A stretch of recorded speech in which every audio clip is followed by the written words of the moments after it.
So,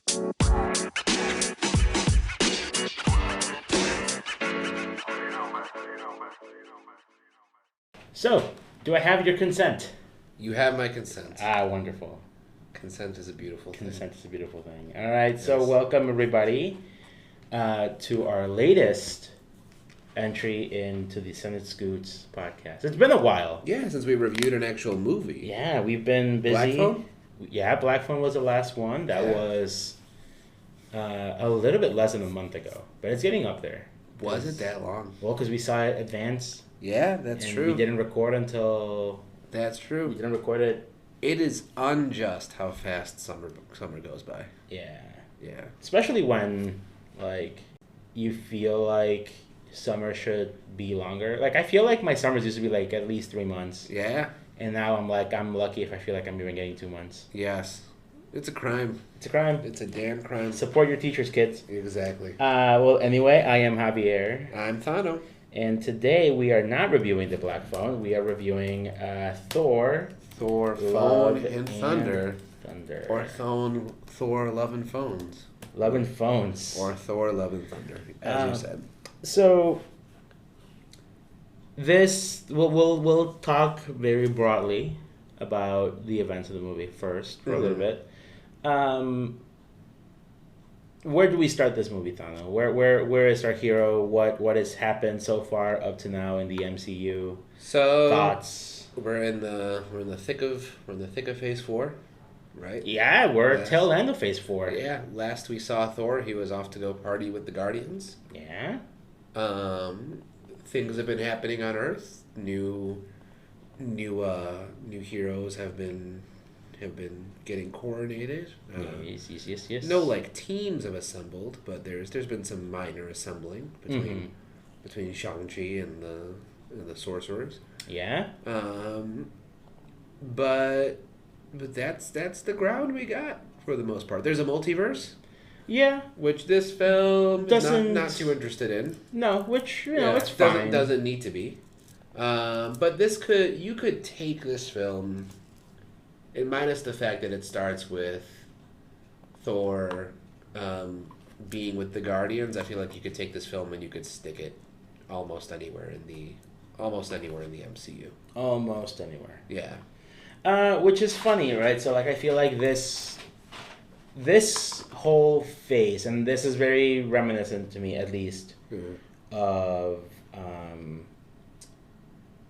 how these movies were made. Like Phase 1, for example, it's not until you kind of like start to like look back that you kind of realize that it's not in a particular order. Yeah. You have to kind of go back and you can piece things together. Right.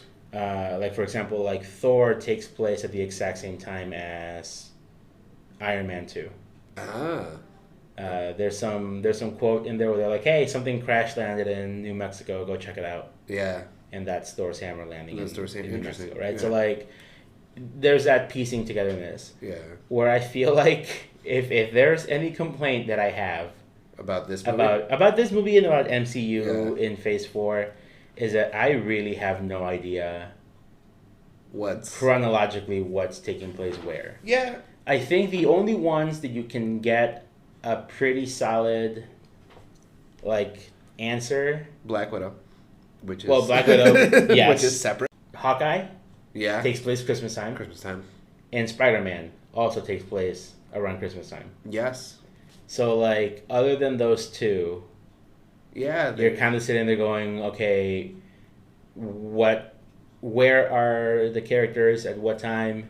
Because like, if you think back, Eternals has huge ramifications for planet Earth. Yeah. A fucking Celestial was about to eat it. Is like sticking out. Yeah. And those things are massive. Like that's gotta have some fucky like. Yeah, gotta change the weather at some point. And nothing has addressed this so far. Like none of the shows. Spider-Man certainly didn't. So, yeah, that's a good point. So I'm kind of like, where does this stand? I don't know. Not really a spoiler. Darcy shows up for a few minutes. Right. And I'm like, is this pre-WandaVision, post-WandaVision? How far? How long after? Yeah. Pre then Doctor Strange, post then Doctor Yeah, Strange. so that's the only thing where I'm like, if this movie took place entirely off-world, it would be Right. one thing. But they But do it's on Earth. spend a good chunk of time. It's interesting because so far Phase 4 has been pretty good about dealing with the ramifications of the snap. Um, there's some snap reference in pretty much every movie. I don't even know if we saw In this one? specific snap references or consequences. In this one, no. Yeah, and not that everything needs it, but not even that was present. And this, this isn't the exact same conversation of the major complaint where this phase doesn't seem to have its like goal or main antagonist set up, but I feel like it kind of dovetails because if you're not exactly sure when shit is happening, or in this case, how other big events in movies like could have consequences on the world around you, then that is kind of related to the problem of like what is our end goal, because we haven't fully established where along in the plot that we are. So we don't know what conflict we should be anticipating and yada yada yada. Yeah. Should we give our quick 2-second review? Let's give our short reviews. What are some things that we liked? What are some things that we thought were interesting? And then we can get into more details. Yeah. I'll say pretty colors. Mm-hmm. Good Christian Bale. Very good as the villain. Felt like an incomplete movie. It's a short one. It's definitely a short one. And later on, there's like there's many points where I feel like we could have added content, but there's like 2 specific points where I feel like if some content were added, that would make the movie better by quite a bit. So like coming off Ragnarok, I would say this one's kind of disappointing. Okay. And then I think I rated it 2.5 out of 5 on Letterboxd. Okay. Yeah. Which is not. It sounds lower than it is, I think, for you, because you generally don't give movies 5s. No, I give for 5. It's gotta be like a game changer for me. 2.5 is really that's like average. Yeah. I consider that average. Okay. Yeah. So I agree. I think it's probably the most colorful MCU movie. I know that does a lot of heavy lifting, to be honest for you. Like, it changes things up. Yeah. It to me it felt a little tonally like disjointed in parts. Which is, it sounds a bit curmudgeon-y to be like, too much humor. But it's not that. It's like sometimes the humor just seems out of place in certain scenes. Where it's not as bad as in Ragnarok, I think. In Ragnarok, there was some really, really awkward, like, comedic beats where they shouldn't have been. And I was like, all right, whatever, we're having fun. But I feel like in this movie, I was like, they at least let some of those, like, somber moments stick with you a little bit. And I'll say why that I feel like happened in this movie a little bit later.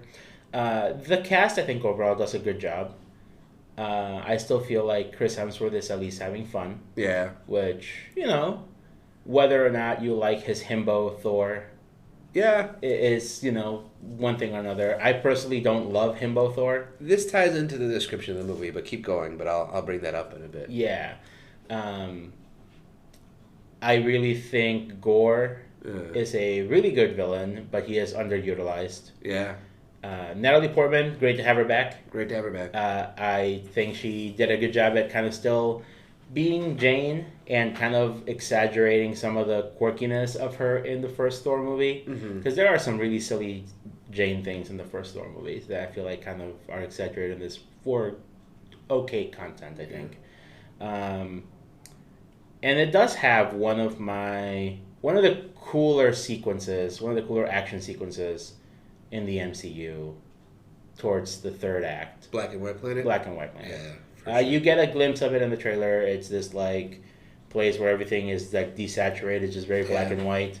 But there are some pretty cool things. I really did like the soundtrack a lot. Some of the needle drops were fun.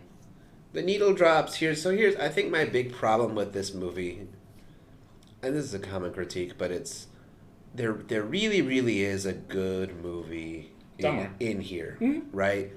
And I think the needle drops could even be part of that. But I felt a lot of the little pieces did just not have the cohesive tissue around them to make them work. Yes. There's one specific beat in this movie that does not work for me like 90%. Yeah. So not a spoiler, you go and you visit a place with a bunch of gods, as where in the trailer you see Zeus. Yes. It feels like that's part of another movie. Yeah. It doesn't feel like it belongs, which is sad because it's where you get like most of the color. And it very well could belong in this movie. That's the thing. It feels like it doesn't, but if you just look at this movie on paper, Thor versus Gore the God Butcher.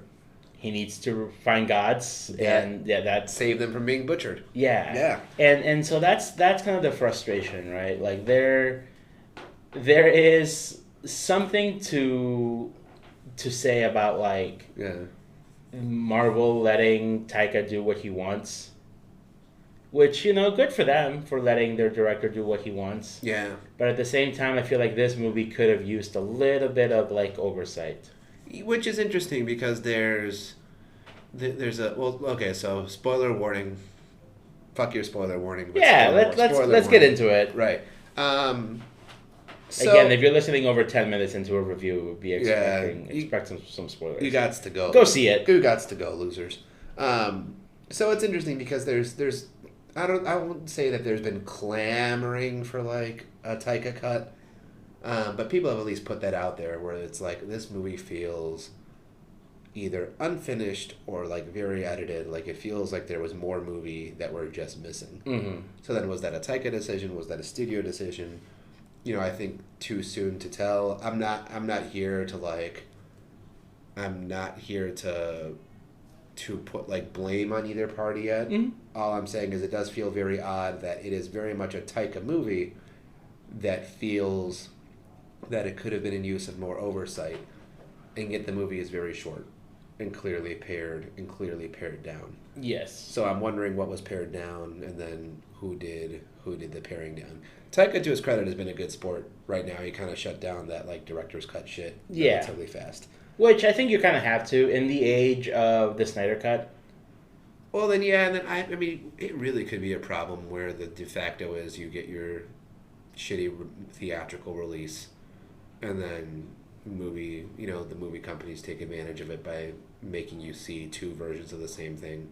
See the shitty version today, and then see the. But here's where I push back on that, right? Yeah. So like, we saw a finished version of Spider-Man: No Way Home. Yeah.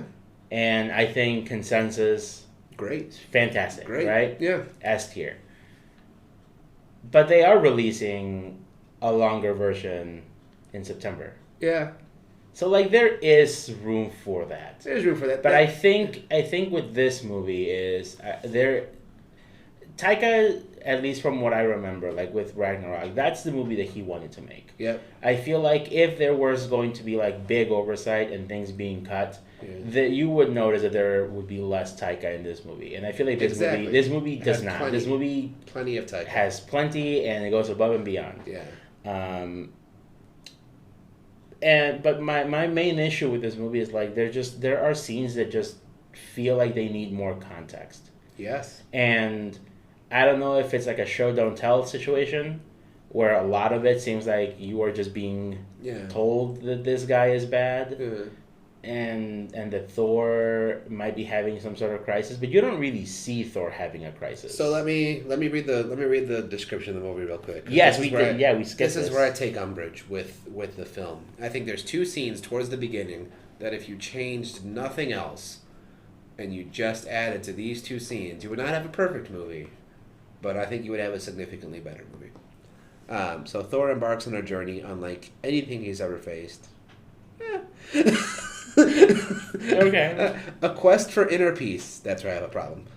However, his retirement gets interrupted by Gore the God Butcher. Retirement? A galactic killer who seeks the extinction of the gods. So, they very much tell you that he needs inner peace. And by that I mean Peter Quill tells you that Thor needs inner peace. Mm-hmm. Which is an odd choice in Messenger. Putting that... just putting that to the side. Yeah, when Peter Quill is telling you need to find inner peace, you may have fucked up. But to this day, I do not see how Thor lacked inner peace, nor do I see what changed to get him to get that inner peace. Like, I'm sorry, in that opening Guardians scene, like, he seems normal to me. Yeah. I'm like, yep, checks. Later on, you do get a few scenes that have him be a little, like, clingy to them. But not even that much. And here's the problem that I have, right? So, there is a movie where you can have Thor being conflicted. Yeah. He did fuck up. With the... With Thanos. Yeah. He fucked up. Yeah. Like, he did. That's plain and simple. Yeah. And in Infinity War... Endgame. He never fully atones for that. He never atones, but you do get a feeling that he's still conflicted. Yeah. He still feels bad that he fucked up, that he didn't, right, finish the fight when he should have. Yeah. He was being a little too showboaty. And you get that feeling by him letting himself go, kind of being a slob. Yeah. Kind of keeping people at arm's length. But that feels much more like damaged Thor than the opening of this movie. Exactly. Yeah. That's what I'm saying. Yeah. Like, there is something that you could have done with that. Yeah. And I feel like this movie doesn't. I feel like you need to take that little sequence, the Thor Guardian sequence, maybe extend it by 10 to 15 minutes. You need to see more of damaged Thor. It needs to be clear to us that, like, besides the fact that he just accidentally destroyed a temple. Or that maybe that he's putting on an act. Yeah. And suffered no consequence. In fact, got a reward for it. He got a great reward. Yeah. Some fantastic goats. Yeah.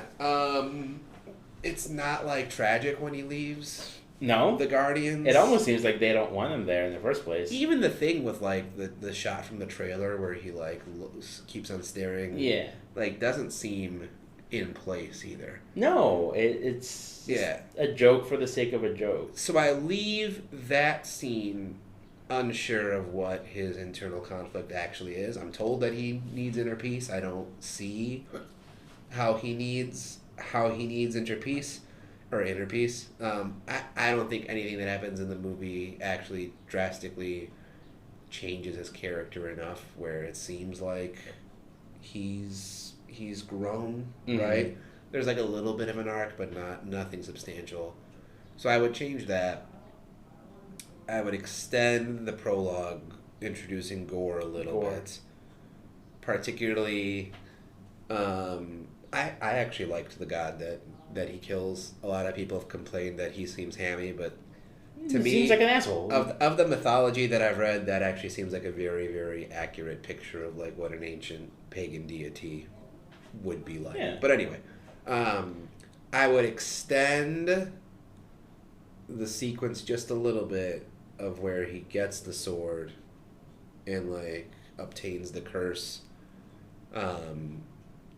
to where it sort of just kind of feels like a flip on a dime of like him going from tortured devotee to just like cool calculated killer. Maybe like have him like lose his cool and try to attack the god. Yeah, I think that needs to be a bit more gradual, like something there. And someone maybe could make the argument like, it was the sword that allowed him to do that. And I'm like, sure, but that you could say the logic's there, but I don't think it's that interesting. Yeah. I would have liked to see that like extended just a little bit.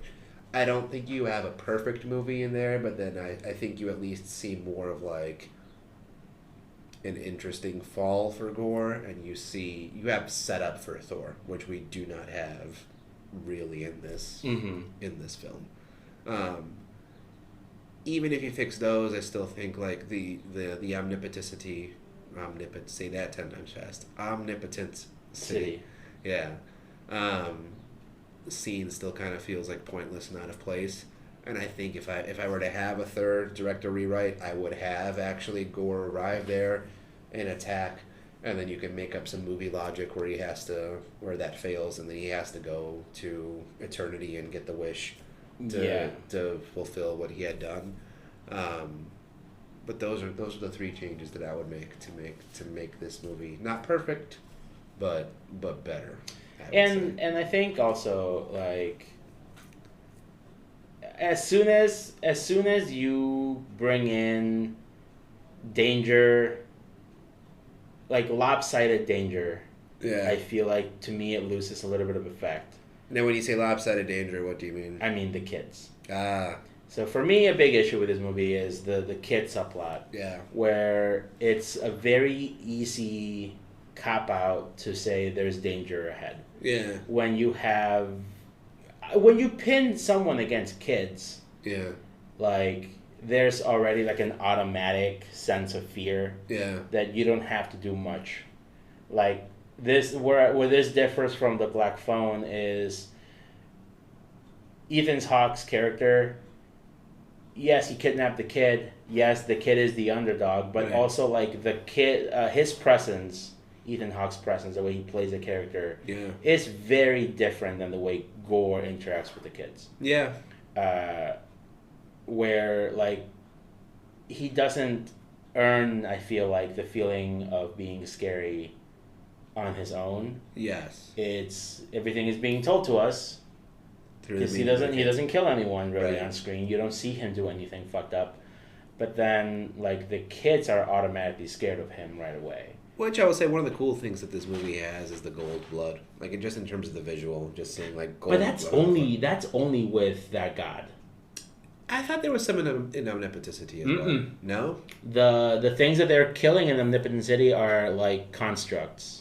And there's no gold blood. I thought I saw gold blood, like, falling on the floor in that fight. There is, but it's because they are made of, like, gold. They're not people. Well, anyway. Because when he hits, quote unquote, kills Zeus, his chest is red. It's red, that's true. Thor bleeds red. Yeah. Sif bleeds red. Yeah. So the only thing that we get gold referenced is when they die, they turn to, like, gold dust. I see. So that, you know...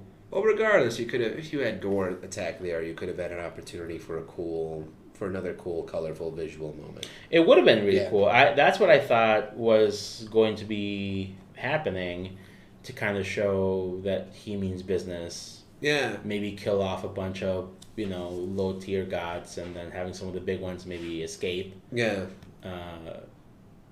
But it felt like that scene served only one purpose, which was make Zeus look like a buffoon. Yeah. Show us Thor's butt. Yeah. And get the Thunderbolt. Which is just a glorified. It's a glorified fetch quest. Exactly. So it's interesting. Back to the kids for a little bit. So here's why I brought up the gold blood. I very much do love the visual of creepy Christian Bale in the cage with the kids. I think that is awesome. I think, once again, there's a universe in here where the kids work, and even the ending of Thor, like, adopting a kid works. Yeah. It's not this universe. I still don't understand why. Like, I understood why Tony Stark needs a kid. I was like, yes, like, this is, you know, someone who's, like, penned as a narcissist, someone who's penned as, like, selfish. Like, it's cool to see him with, you know, with a child, and then having that dynamic added to his character. But there's also instances with Tony where he interacts with Tom Holland, with Peter Parker, and Iron Man 3. Yeah. So there is that history. Thor doesn't have that. And the movie didn't prove to me that was the thing that he needed. So, somebody else, I can't remember who it was, somebody else brought this up as well. Yeah. And I completely agreed. Even the second time I watched the movie, you know that Thor loves Jane. Yeah. And that is a source of hurt for him, that she left him, that it didn't work out. And it made perfect sense why that happens. Yeah. He is essentially, not immortal, but he has a very long life ahead of him. He's basically immortal. He is basically, I mean, for human standards, he is, right? They live thousands and thousands of years. Yep. If he stays with Jane, she's got what, 40, 50 years if at best. Clearly she doesn't because she gets cancer. But you feel that strain in both of the relationship, right? Because you're kind of shown and told that that's what happens with them. But nowhere in the movie did you get the feeling that Thor wants to start a family. Correct. And Jane. And then where this dovetails to the kids, I feel like you could have used the kids to help make your audience buy that ending.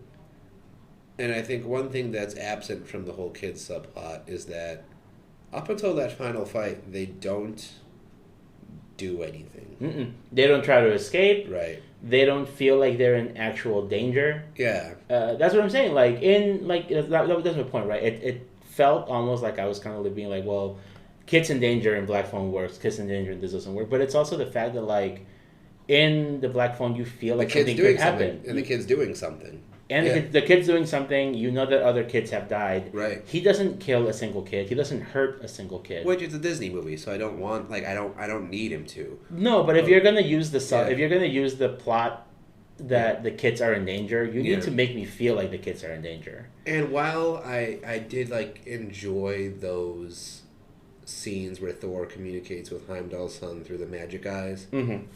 Because it was nice to see that he was still able to comfort them, so that was cool for Thor. But then it still undercuts the danger because the way Thor is, even though he's not physically present, the shot is framed where Thor is physically present. And there's something in that where I thought maybe he would have the vision of being there and see them, and then Gore would show up. Yeah. And instill that fear into Thor that these kids are actually in danger. Yeah. Because Thor never sees Gore do anything with these kids. He could have turned them into monsters. It could have not have been a cage. It could have been somewhere where they could actually escape and try to do shit to to free themselves. Right. The logic that the film presented us with was that the kids were helpless, but it didn't have to. Right. They didn't have to be in that cage. They could be in. They could have been anywhere else. Wherever the fuck. Right.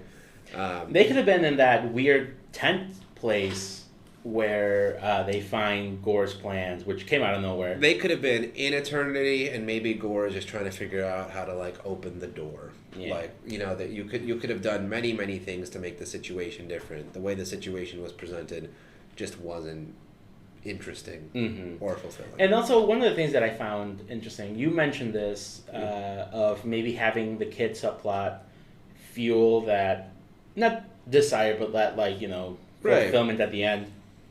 There were scenes in the movie where the kids are crowding Thor because they're scared. He's like, all right, get me out of here. Yeah. And that to me doesn't scream someone who wants a kid. Yeah. Or someone who is super invested in, he's invested in saving the kids because they're his people. And it's what a hero would do. But it didn't seem to me like a parental thing. Which also, I thought it was funny when he's talking to them the second time. Yeah. And Valkyrie is fucking with him with her hair. Yeah. I know people didn't like that, but I thought it was kind of fucking funny. So I was making a quick comment. Actually, so the jokes in this movie did not bother me as they seem to bother 99% of the viewership. Were they a little gratuitous? Maybe. I enjoyed the love triangle between Mjolnir. That shit was funny. Stormbreaker and Thor. I didn't feel the jokes were too much of a cardinal sin. Even that one, I could have done without it, but it wasn't. One? The one where Valkyrie's playing with Thor. Oh, with Thor. Yeah, I actually thought that you could have very much done that in a way where it was cute. I will say as a brief comment, our theater didn't really give much reaction to a lot. No. At the end, there was some people in front of us who were clapping, and then I was an asshole, and I just yelled, "It wasn't that good." that was it from what I remember. Yeah. Opening night, it wasn't a very loud theater. There were a few laughs at the Mjolnir Stormbreaker bits. The goats got a few laughs the first couple times. Yeah. And it's also, I think, a problem of not quality, but also quantity. Some of the jokes are very good. Some of the jokes are very funny. Yeah. But sometimes they're just like one too many, and you're like, all right, I know. This movie feels like the type of movie that often gets joked about by like DC fans. How so? Where they go, where DC fans joke about Marvel movies. Yes, where they go. There's a scene where someone would clearly go, "Well, that just happened." Yeah. This movie felt like that scene should have happened in this movie. Yeah. But they didn't. Yeah. And I mean, not to say that it was bad, but again, some of the things just didn't. And that's where I wanted to interject earlier, where I think Korg is one of my least favorite characters. Oh, hot take. Hot take. Yeah. I like the idea of Korg having a silly rock creature who is, his pal. Yeah. But he's in there a lot. He's in it a little too much. Yeah. And you know how I say that there are some jokes that just they are not allowed to breathe because someone cracks a joke? Yeah. It's always fucking Korg. Yeah, that's a good point. Like who is Taika? And it's Taika. Yeah. And if you notice, who is absent at the end of the movie where we actually get some serious scenes? Korg. Korg is gone. Yeah. And we get to sit with Thor, realizing that Mjolnir is what's killing Jane. Killing Jane. Yeah. We get, some relatively quiet moments with Thor and Valkyrie when she's like, I wish I could help you, but I'm kind of out of the fight, and I would just, hurt. And at the end when, everybody's dying, like, he's not there to crack a joke. Yeah. Where in the last movie, like, Asgard is blowing up. Right. And he's, like, cracking jokes about it. Yeah. And, like... Maybe not. Right. Maybe not when your homie's planet is literally getting Alderaan. Yeah, that's a good point. So, I think, while I do like Korg, he is the one that, to me, I'm like, this is what people complain about when they joke about Marvel being not serious. So, you saw it twice. Yes. When we get the potential that Korg died in a scene, mm-hmm. I remember listening to it. I remember that the music wasn't super, loud, so I couldn't fully tell what was happening. But I remember whatever theme they were playing there wasn't the most somber. There was some musical cue that was telling me that Korg was in fact not dead. No, it has some sort of almost like the music is starting to stir, but that's more of a response to Thor being mad. Okay. Than everybody being sad because Korg is down. I would need to review it, but whatever. There was something that I was reading in that scene. Maybe it was just intuition that I was like, Korg's done. Korg's fine. If that's how they had done Korg in, yeah, I would have been like, that's a good motivation, I guess, for Thor. Yeah, to avenge his rock buddy. Yeah. It's interesting. There's the common critique for MCU films that also applies to this, that what counts as death is very much dubious. Mm-hmm. I mean, I can see both sides. On the one hand, I'm not a comics expert. I know characters die in comics and come back, all the time. It's not the MCU who's pioneering this concept. On the other hand, I will also concede that, if Jane dies and I still see her in this post-credit scene, granted in Valhalla, but along with Heimdall, who's also supposed to be dead, then I'm like, all right, sad, but there's potential where this could be undone. Well, not to go into comic book lore, but I think that implies that they are then following some comic book. They're following some comic book lines, stuff, so. Which once again you can, right? That's not a sin, but it is there was some article just released. It was like, these are the characters that are actually really dead in the MCU, right? Mm-hmm. And I'm like, that's fair. You don't want to over logic these things too much, but then the death really doesn't feel as gravitatious when there's so many ways to escape it. Point one. Point two, and it may have literally just slipped my mind, so if I can't think of it in the next second, I'll defer right back to you. Oh, yes. So, I try not to think about how these films fit into the overall continuity too much, because I kind of like to think about how they would just stand as standalones and judge them on that caliber. But I will say, now having another kid in the picture of like these MCU characters has not thrown a monkey wrench, but I feel like you have a lot of like balls juggling up in the air of like young kids who could eventually be a thing or somebody. You've got Little Iron Man, yes, both from Iron Man 3 and Tony Stark's daughter, who could potentially be somebody. You've got little Ant-Man, the daughter, who is now old Ant-Man daughter. Who's now old Ant-Man daughter. You've got this little Thor. You've got the two kids from WandaVision. You've got Billy and Tommy. Is there anybody else? I'm not even going to touch some of the teenage heroes. I'm not going to touch America Chavez. I'm not going to touch Miss Marvel. Okay. Just love, I guess. Yeah.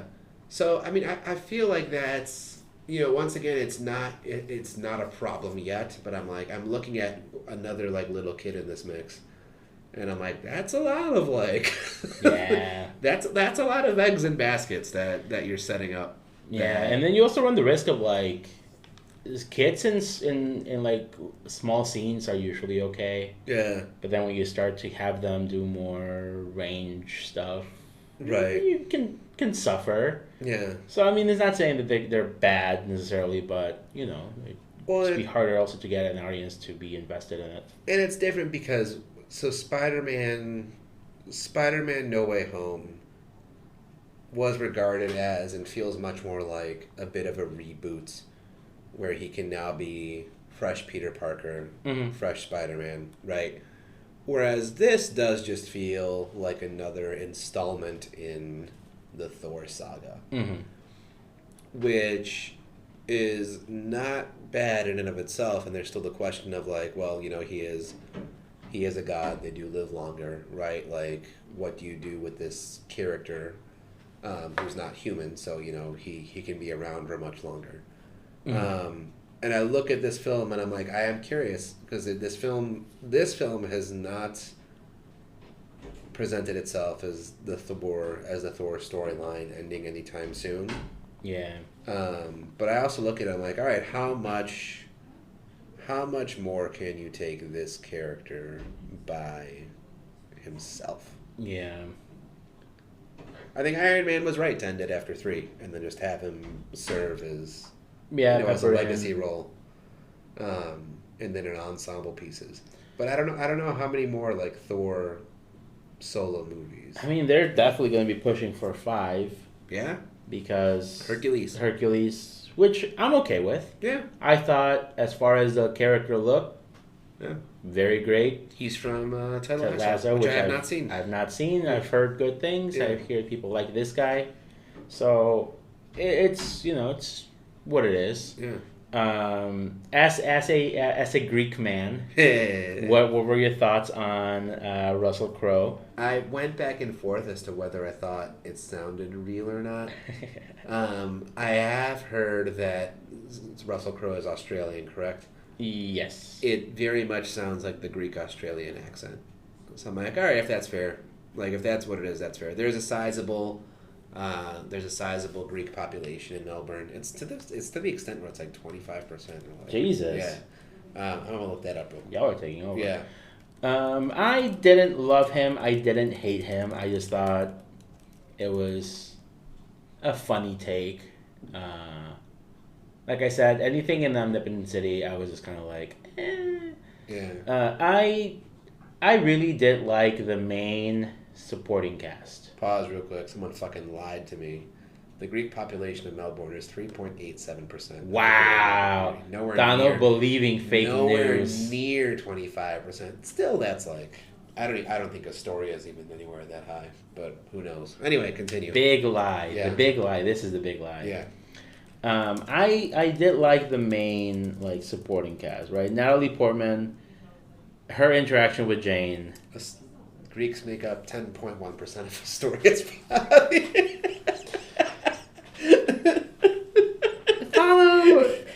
Thano has been off on his stats today.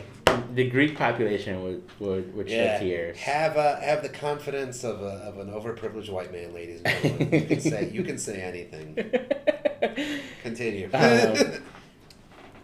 So you turned to me at some point during the movie, mm-hmm. and I'm pretty sure it was when they're walking up to the stage in Omnipotent City. Yeah. And you were like, "Was Jane always this goofy?" Yeah. Because I haven't seen Thor 1 and 2. Oh, right. I have not seen Thor 1 and 2. Interesting. Yeah. Yeah, so she's got, like, because, like, when she meets Thor, she's got this, like, fangirl crush on him. Yeah. She's like, hey, this hot guy just fell out of the sky. Yeah. She doesn't really believe that he's actually Thor. She just thinks he's some crazy hobo who she runs over with a car. Okay. But she, she's flustered by him. So she stutters a lot. She makes some, weird puns. And yeah. She is kind of silly. She is very smart. Right. I don't think they play her as like a dumb. She's not a bimbo. Yeah. But I do think she still feels like Jane in this movie. Okay. Not where like in the first and second Thor movies, Thor is very stoic, very, I heard that was a change from 3 to. Oh, absolutely, a huge change from 2 to 3. Yeah. So it almost feels like for her it's a natural progression of her character. Yeah. With Thor, it almost feels like he's regressed, which is what strokes me the wrong way. I really like Tessa Thompson. Yes, in her role. I feel like she's underutilized. And too. I wanted more of her. In fact, I would sacrifice Jane for Tessa Thompson. You think Jane? Yeah. Not as a love interest, right? I don't need her to be a love interest. No. But if I had to pick who to focus on? Yeah, I would. I know if you're gonna market this as Mighty Thor, then you have to focus on Jane. Mm-hmm. But in terms of my personal preferences, which character I would prefer to focus on, I'd rather focus on Tessa Thompson. And that's the problem, though, because like you could have done both. Yeah. Because this movie, like we said, feels short. Yeah. And feels like things are missing. And they had promised that King Valkyrie was going to play a bigger role in this. And I wonder how much of that was cut. You could go really out on a limb.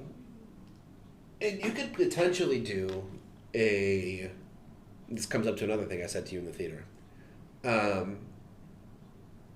You could potentially do like a King Valkyrie and Mighty Thor have to rescue Thor movie. You could? And Thor is not the main character in this movie. Maybe Thor is the one in danger. Maybe we see him sporadically. The funny thing was, I went into this movie thinking this was going to be... It was marketed as a Thor movie, but it was going to be focusing on her. Which is interesting, because one of the things I said to you in the movie, not with these words specifically, and I want to qualify to the point where I don't think it reached to the point of problematic. It's not a very feminist movie. No? It's not? Yeah. Yeah. And it's funny because there was an article that I saw that was like, Thor Love and Thunder fails Jane Foster's Mighty Thor. Right. And to a certain extent, I'm like, yeah, it kind of does. And to a certain extent, I also thought it was part of it was a bit refreshing. Like, they didn't do the trope where Thor just shows up to the battle totally incompetent, and then Mighty Thor comes and saves the day. Right, which is not bad in of itself, but it's done, right? Like, we've seen it before. We've also seen versions of this before. But of all the directors to not go that route, I would not have pegged Taika to be the one to do that. Yeah, I could have leaned more into that. There was supposed to be a whole subplot of Tessa Thompson finding a queen. Because they made a big deal about it at Comic-Con a few years back. They were like, she's going to be back. She's going to look for a queen. And there was... None of that. None of that at all. I was almost expecting maybe for Lady Sif to do something in this movie. Yeah. Because they also made a big deal about Jamie Alexander coming back. She's a Thor 1 and 2 character. Thor 1 and 2 character. Yeah. She's the one who he finds with an arm missing in the snow planet. Correct. I know who she is, but she's a Thor 1 and 2. She's a Thor 1 character. And I think if there is one thing of criticism that I hear a lot about Taika in his movies that I actually do agree with is he really does not give a fuck about any of the other Thor characters. Yeah. Because the only ones that get love in this are Korg, King Valkyrie, Mighty Thor, and me. Yeah. Everybody else is just like either sidelined or killed. I saw a meme or a comment that basically, when it was talking about Lady Sif, and it was as Taika was writing, it's like, oh shit, I didn't kill her off yet. Basically. And also, like, she's always been played as like a very strong character. Yeah. She even shows up in Agents of S.H.I.E.L.D., like the spin-off show, and she has like a relatively like cool like episode with the gang. But in this, like, they play her off also like as a goof. Well, here's what's interesting. You could have... So as someone who hasn't seen those two movies, right, I obviously have very little emotional attachment to a lot of those Thor 1 and 2 characters. I will say, I think there's a universe where you could have just a Thor and Valkyrie movie that could work. I don't know if her character is bi or if her character is not interested in men whatsoever. But I think you could also play. I mean, you could have the movie that has a male and a female that are just platonic buds, and they're not romantic. And maybe there's pressure for them to be romantic. Maybe part of the pressure of the movie is people want her to marry Thor. She doesn't want to marry Thor, and their friendship emerges and blossoms. I think there's very much a movie in there about that. And you could also, if the theme is going to be love, right? There's platonic love. There is the love that you have for a child, right? So you could show like, love isn't just romantic love. There's many different kinds of love. I think that movie could exist. That movie was not. Was not this movie. So we've properly kind of dookied on this movie a lot. Yeah. So let's talk about some of the things that we did like. Yeah. So like I mentioned earlier, there is this whole section of the Shadow Realm. Yeah. They were sent there by Pegasus. They were sent there by Bakura. Oh yes. Yeah. And it was a really cool transition from having the color just kind of drain away. Yeah. And there were also like really nice visual touches where Jane is looking around and she's using Mjolnir as like a light. Yeah. And when she turns on like Mjolnir's power, like it actually brings some of the color in. Yeah. Which I thought was a really cool visual. But that does lead to a really awesome fight in a small little like planety moon thing. It reminded me of Super Mario Galaxy, where it's like these little tiny planets. Yeah. And the monsters are. I really like the monsters. I think they look really cool. And they're designed by kids. By children. By what they think would Chris be. Hemsworth and Taika Waititi's kids. I think. Yeah. And I thought that the monsters were kept obscure enough that you didn't see a lot of detail, which kind of adds to the creepiness of them. And they reminded me a lot of the monsters from a game called Limbo. I am not very familiar with Limbo. They remind me of something that could be from like a children's like horror book, right? Yeah. And I think that gave them some more character because they're more than just like generic Chitauri, right? Yeah. Or whatever. There's an unknown creepiness to them. So I don't want to turn the screen because I know that it might fuck with the thing. But if you look up Limbo and just look up the main like screen of what the game art looks like, it is very much that feel. I see it. Kind of Slender Man-y. Kind of. Yeah. Spidery, long limbs, like tentacly. Spindly. Yes. And I thought like having the creatures move through shadows was also very cool. Yeah. Gore uses that power a few times to get out of a jam. And then that whole final battle, I thought that was going to be the final battle. I thought so too. And then I was like, oh, I guess We got this other battle. I guess we got this whole other thing. Yeah. I don't want to go back to negative, but I did not like the kid fight at the end. Getting the Thor Getting the Thor. Right. I've seen the complaints that why doesn't he just do this all the time? I say there's a logic that you could make that work. And maybe it's because he has the Thunderbolt, right? I've seen people think that. Oh, really? That's the reason. I don't think the movie explicitly explains that. I'm just saying I think you could have this scene with the kids getting the power of Thor and still make it make logical sense. It's fine. Yeah. It's just like, I was like, whatever. But this goes back to the issue that the kids didn't have anything to do until this point. Exactly. Yeah. And then one thing that I will say, though, that I thought was really cool is there is a visual that's an overhead shot of him bestowing the powers, and it looks like Yggdrasil. Oh. And I was like, that's really cool. Yeah. Like the visual of like the roots and then turning into a big tree. Yeah, I like that. I thought that was really cool. I liked the look of the Bifrost. I don't know if it was that much different from other movies, but there was this. You got these cool undershots where you see how it's like pixelated as the ship is traveling. So the Rainbow Bridge has always been really cool. It was a big thing in Thor 1. Right. It gets destroyed at the end of Thor 1. But then Heimdall controls the Bifrost. Mm-hmm. So the Bifrost has always been just like a beam of light. Yeah. Right? But in this, you see it looks different, I think. From at least... Because that's different. That's not the Bifrost. That's the Rainbow Bridge. I see. The Bifrost is making a Rainbow Bridge. Okay. That is like the one that was in the first Thor movie. I see. Because then they still just travel like with the ship. The Bifrost just like whoop, zips you out. Gotcha. Right? So that's a little different. So when they get to Eternity at the end of the movie, and he says basically like, they destroy the sword. Mm-hmm.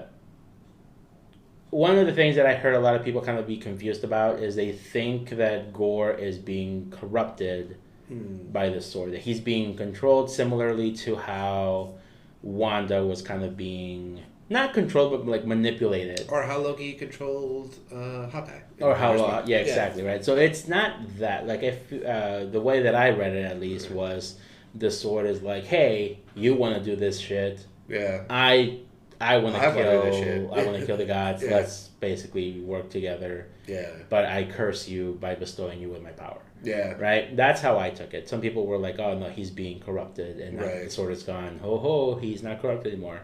But he still wants his ultimate goal of revenge on the gods. Yes. I think it was a nice touch to then have Thor say, "You know what? If you're gonna kill us, fine. Do whatever the fuck you want." But I'm gonna spend my last moments. I love that. I love that scene, actually. That was really good. And I think that scene, regardless of where you feel on the fact that he ends up with a kid or not, I feel like that scene actually worked so well in isolation that upon watching it, it made me forgive like a lot of the movie. Some of that goodwill receded after simmering, but I love that line. Some people hate that line. I think it's great. I agree. If I have my last moments, then, you know... You're going to spend it with the person you want. Exactly. You know, someone who's already dying, and you're going to die together. Yeah. Which I thought... What a choice, though, for Gore to be like, bring back my kid, and he's going to raise it by himself. You know, I'm sure if you're wishing to an almighty... Right. Infinite power, you could be like, hey, bring back my kid, and maybe those two can raise the kid together. Well, this is just a problem with Wish. Wish logic. Yeah. That I don't know that you can avoid. I think it's interesting. I think so not to veer too off into complaints, but so another complaint that appears is that, oh, this eternity thing exists, you know, that people seemingly knew about, right, in this movie. Why did nobody attempt, you know, that strategy for Thanos, right? I won't go down that rabbit hole. But I will say that one thing that the show Loki kind of did to get your audience to start moving on from the threat of the Infinity Stones and by the fact that there were other equally powerful Things objects, entities, mystery boxes, MacGuffins, right? Was that cool little scene from like where all they're like, oh yeah, they're paperweights. Yeah. Where, you know, once again, like if you really think about it, like, well, that's in whatever fucking, I forget the name of the timekeeper's realm. Yeah. Right. So rules are different there. But the point is that, you know, I think like as an audience, we do just kind of have to suspend disbelief a little bit and say, like, if we do want more of these movies, then we have to just acknowledge the fact that there are these OP. And also the thing with the Trinity is, my understanding was it's the first person to reach it gets a wish. And to be fair though, the way that they, I mean, it almost seemed, so when it was first introduced, it almost seemed as inaccessible as the good book from Multiverse of Madness, right, where it's a legend. No one really knows what it is. And it seemed like they were going that route, but they were like, oh no, like fucking turn here, turn there. Yeah, fucking Valkyrie makes a joke, and Thor's like, I know where I'm going, I'm not gonna get lost. Yeah, and then Thor gets there, right as, you know, right after Gore is there, and then Jane gets there. So that was a huge source of confusion for me at first. I was like, how the fuck did Jane get there? Yeah. I was very confused. And then the second time I caught it, Valkyrie's horse can teleport. It can. But it's only her. Right. Right? So that's why someone says, like, hey, let's teleport. And she goes, oh, but Pegasus can only teleport one person. Yes. So she's like, this is not attainable. So that made more sense to me the second time. But yet, though, so I think Infinity War actually does a really good job of making the Soul Stone place, Vormir, right? Yeah. Making you feel like, oh, this is a hidden place on a map that, like, very, very few people know about. It takes work to get there. I didn't even figure that. And then in Endgame, when Hawkeye and Black Widow get there, they're told how to get there. So my understanding was Vormir was just a normal planet like any other planet. It happened to be where the stone was. So because Gamora knew that's where it was. Okay, they know where they're going. Regardless, so it believes that there's hidden knowledge that. Yes, you need to know that it's there for you to search there. Whereas in this, I think initially you're told that, but then you're like, oh no, like we all know where the fuck this is. Like, yeah. that did feel odd. Yeah. So one of the things that I was wondering is there is an interesting shot. So you see Gore is laying on the ground dying, and it shows you like him on the reflection. And so initially you see Eternity is like a silhouette of like a person sitting cross-legged. They look almost like space and time, embodied, right? And then when he makes his wish, you get the idea that he's not actually going to wish for the gods to die. Right. He wishes to bring back his daughter, which it is a sweet payoff. Right. It makes sense. Yeah. Maybe realizing that here we have Thor, who is a god. Right. He loves a mortal woman, and maybe he's like, oh, maybe not all gods are pieces of shit. Yeah. So that tracks, right? But then they show the reflection of him on the water surface dying, and then you see a reflection of someone walking towards him, and it looks like the same outline with the stars and stuff, but then when they go up, it's the girl. So then are we to interpret that Eternity is now the girl? Oh. So she has not just been made by Eternity, she is Eternity, but now she is this girl. Well, the interesting thing is that she is also given the name Love, right? So then, on the one hand, my instinct was to say no. I'd be like, that's already too abstract. That's already two abstract concepts, like plastered onto one girl. That's a lot. But then, I mean, love equals eternity. I think there's potentially something. Yeah. I thought it was a weird. Yeah. It was such a weird, like, the way it's a really, really nice shot. Like, I really, really like it. And it shows, like, it's a smaller figure, and the hair is flowing on it, and it's walking towards Gore. And then it kneels down, and then it pans up, and that's the girl. So that's what, to me, makes sense. So that's actually kind of interesting. If you do have, like, love and eternity sort of both projected onto this character, right? Because that thematically, that's quite interesting. But once again, not enough. Not enough around it. And that's such a frustrating thing. Yeah. I feel like out of all the MCU movies, this is a movie that I'm trying really hard to, like, find the logic in it. Yeah. I feel like a lot of them very easy. You can be like, this is cool, this works. Yeah. And with this one, I'm having to, like, almost feel like I have to make justifications. Yes. And it kind of sucks. Yeah. I don't know. Yeah, because it's Thor. It's Thor. You want this to be fun. And it's Taika, right? Yeah. So I don't know. I'm hoping for bright futures. We got Black Panther. You got Black Panther coming out. No trailer yet? No trailer. Yeah. But one of the things that I found interesting was I always assumed that Thor was a bigger name than Doctor Strange. Just to the general populace. Just to the general populace, right? Yeah. It's one of the core Avengers. Right. Since Phase 1. Yeah. This is the 4th movie. But it made significantly less money. Oh. $140 million box office. Okay. Doctor Strange made $180-some million box office. When is Doctor Strange released? During the school year. But I mean, it's May. May. That's never stopped them from making bank. Right. So I don't think that's really an issue. Was there enough bad press? So here's the other thing. Yeah. It is also one of the lowest scoring Cinema-Score movies. Yeah. It's a B+, which is not bad. Right. But for a Marvel movie, this is low. Yeah. I want to say it's tied for, like, the worst cinema scores. So here's the other thing plot-wise. You're going into Multiverse of Madness knowing that WandaVision plots are going to be resolved. Mm-hmm. Or at least expanded upon. B, the multiverse seems to be an important thing in this next few phases of movies. This is obviously going to be expanded upon in that film.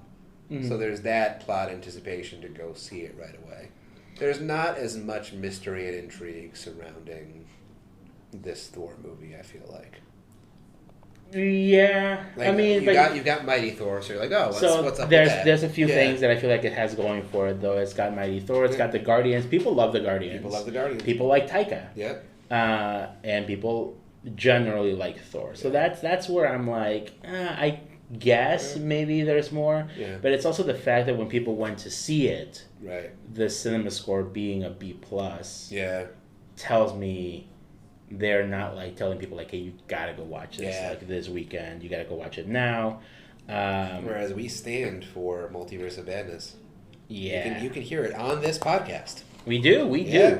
The only other movie that's worse as far as cinema score is Eternals. Although it did tie with Doctor Strange, which is interesting. Multiverse of Madness. Interesting. Huh. That's an interesting... I always forget that movie is polarizing because the population is dumb. Yeah. Yeah. I can get behind people hating on Eternals. I enjoyed it. It was fine. Yeah. But I can get behind people, like, being like, man, this movie is... Boring as fuck. Yeah. It's too long. Yeah. Sex scene's not interesting enough. Right. But I still don't understand the hate for Multiverse of Madness. Like I said in my short little Facebook blip, if someone told me they did not like this movie, I probably wouldn't throw hands. Yeah. If someone tells me Doctor Strange is bad, I will probably... Someone last night told us they loved this movie. And I wasn't ready to throw hands, but I was like, loved. Colin. Colin said he loved it? Yeah. Oh, interesting. He also did admit that it was clearly altered and, like, cut up. And he wanted to see the original film. I'm like, all right, I won't throw hands. And I wouldn't have actually thrown hands because that's immature. It's immature. It's immature, children. Don't throw hands over movies. Yes, don't throw hands over movies.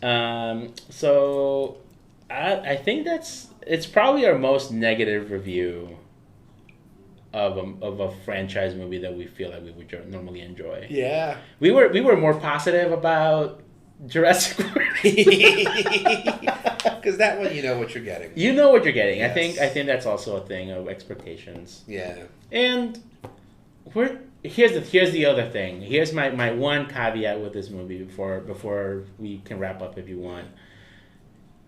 This is the 29th MCU movie. Ooh. If it takes you 29 movies to make a movie that makes me go, yeah, like that's still really fucking very impressive. Yes. And now I will say though that, but I think they're not that they're close to running out of goodwill, but I feel like they've got to. They got to try. They've got to try, but they've also got to set up the point for these next movies, lickety split. Yeah, which they're supposed to. It wasn't. Yeah. It wasn't until Avengers that you got Thanos. Thanos is right, but you could say though that the Phase Ones were the point was to assemble the Avengers, and then in Avengers you reveal a threat. Yeah. Whereas now there's still not like there's the multiverse and that's there. And I know the whole multiverse theory was always a thing, and I know that big threat seems to be Kang the Conqueror. Right. I mean, it seems appropriate for Kang to be big threat for this phase. Yeah. But he's not going to actually show up until the next Ant-Man and Wasp. Yeah. And that's still a few... Is that 24? Is it 24 or 23? Jesus. Ant-Man the Wasp, Quantumania 2023. All right, so next year, is this the May movie? Oh, February. Okay. So soon. Coming up, but man, they got a lot of fire under that ass. Yeah, which is good. And I think we also need to remember that this first Phase 1 was not universally lauded and loved. Yeah. You got Thor 1, you've got Iron Man 2. I do wonder how much of this was also a post-pandemic impact. That's a good question. Because, I mean, these movies were pushed. All of these movies were supposed to come out way before this. Yeah. And a lot of them the way they were shot had to be adjusted because of COVID. I know that's a reason why the volume became a very big thing. Yeah. So... Who knows? Maybe now that the pandemic's over, quote unquote, maybe things will change. COVID's over, everybody. Go get some Korean hot dogs. Hell yeah! Speaking of which, that's where we're going. Potentially off to. Probably. All right, everybody. All right. Thank you for listening to our very negative review. But made with care. Made with care. Yes. But we'll be back soon to review some more stuff. Yeah. Check out How I Met Your Mother in the summer. There should be some How I Met Your Mother stuff coming at you. Yep. We should have season 5 coming out this Friday. Yeah. We will record season 6 probably next week. I think so. Probably next week. I think so. And then we will probably do Nope would be the next big release, I believe, right? Yeah. I would think so. Yeah. I don't know. If we feel like doing any minor streaming thing... I don't know. We'll hit y'all up. All right, everybody. I'm Javier. I'm Thano. Until next time. Bye.